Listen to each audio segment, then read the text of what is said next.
আজকে আমরা রান্না করব ট্যাংরা মাছ দিয়ে পটল দিয়ে আলু দিয়ে একদম ঘরোয়া পদ্ধতিতে। এগুলো ভাজে নেব। এখানে আমি জিরা আর রসুন বাটা নিয়েছি।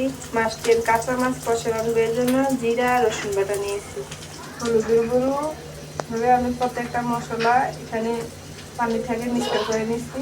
চামচ দিয়ে আমি হলুদের গুঁড়ো 2 চামচ নিয়েছি, মরিচ 1.5 চামচ, লবণ 3 চামচ নিয়েছি। এগুলো আমি মিক্সচার করে ভালো করে নাড়া দিয়ে পেঁয়াজের মধ্যে ঢেলে দিই।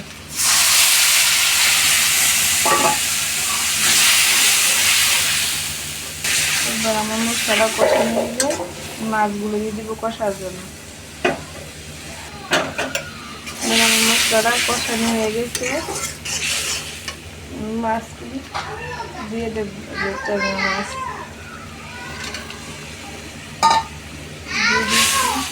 এবার মাছগুলো কষায় নেব, পরে আমি তরকারি দেবো।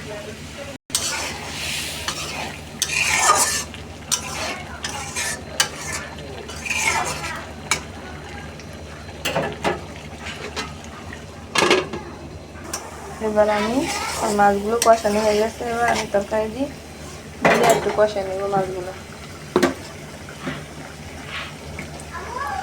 যেমন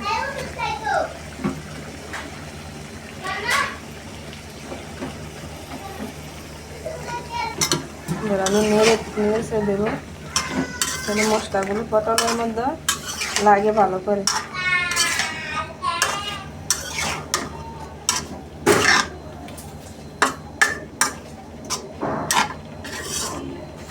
আমি দেখে দেবো ভালো করে কষা।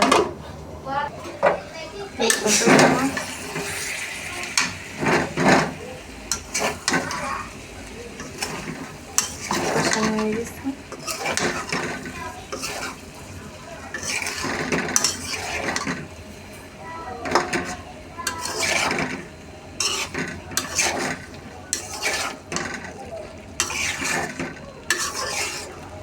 মাছটাও কষানো হয়ে গেছে, তরকারিটাও কষানো হয়ে গেছে, অনেক সুন্দর সিদ্ধ হয়ে গেছে কষানোর দিকে।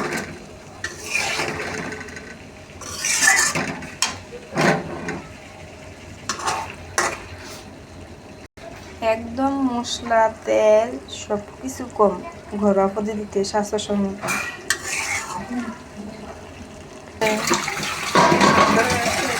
সুন্দর তেল বানাচ্ছে দেখেন। এবার আমি জল দিয়ে দেবো।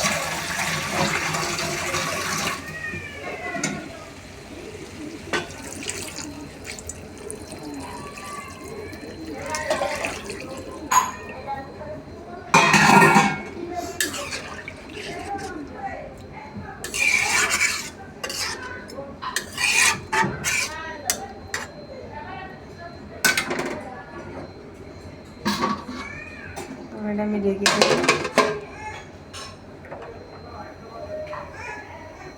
আমাদের তরকারি হয়ে গেছে, এবার আমরা নামিয়ে নেব।